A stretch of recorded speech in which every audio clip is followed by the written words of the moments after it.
ତାଳପଦା ଗ୍ରାମରେ ଚାଲିଛି ଅଖଣ୍ଡ 24 ପ୍ରହର ନାମଯଜ୍ଞ।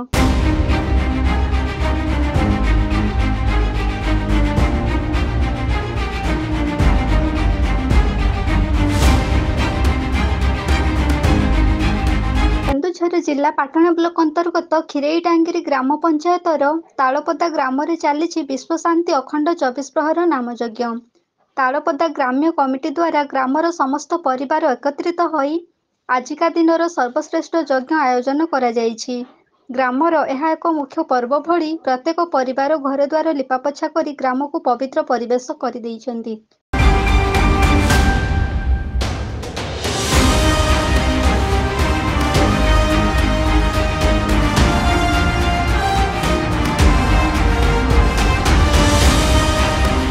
ଚଳଚଞ୍ଚଳ ହୋଇ ଉଠୁଛି ତାଳପଦା ଗ୍ରାମ।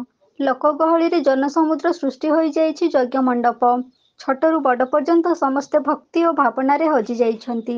ଆଧ୍ୟାତ୍ମିକର ପରିବେଶ ସୃଷ୍ଟି ହୋଇ ପରଆପଣା ଭେଦଭାବକୁ ପଛରେ ପକାଇ ଏକତ୍ରିତ କରିଦେଇଛି ଏହି ସର୍ବଶ୍ରେଷ୍ଠ ମହାମନ୍ତ୍ରର ଯଜ୍ଞ ମଣ୍ଡପ।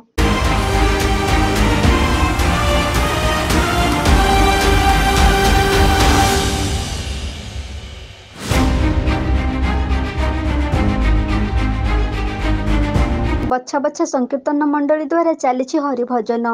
ଆଜିକା ଦିନର ସର୍ବଶ୍ରେଷ୍ଠ ମହାମନ୍ତ୍ର କେବଳ ହରିନାମ। ଏହି ମହାମନ୍ତ୍ର ଶ୍ରବଣ କଲେ ସତପାପ ଦୂର ହୋଇଯାଏ ବୋଲି ଲୋକଙ୍କ ମନରେ ଅଗାଢ଼ ବିଶ୍ୱାସ ରହିଛି। ତେଣୁ ନୀରବ ନିଶ୍ଚଳ ଭାବରେ ହରିପ୍ରେମୀମାନେ ନାମଯଜ୍ଞ ଦେଖିବା ପାଇଁ ଦୂର ଦୂରାନ୍ତରରୁ ଛୁଟି ଆସିଥାନ୍ତି ଯଜ୍ଞ ମଣ୍ଡପକୁ।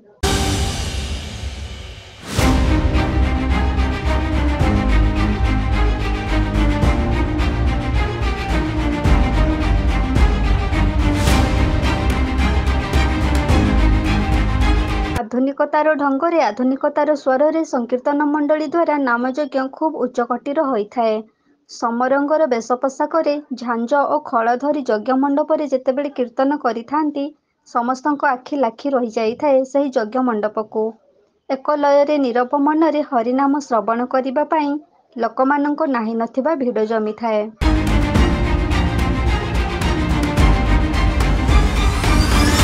ପାଟଣାରୁ ଦେବାନନ୍ଦ ମହାନ୍ତଙ୍କ ରିପୋର୍ଟ, এবি ନ୍ୟୁଜ୍।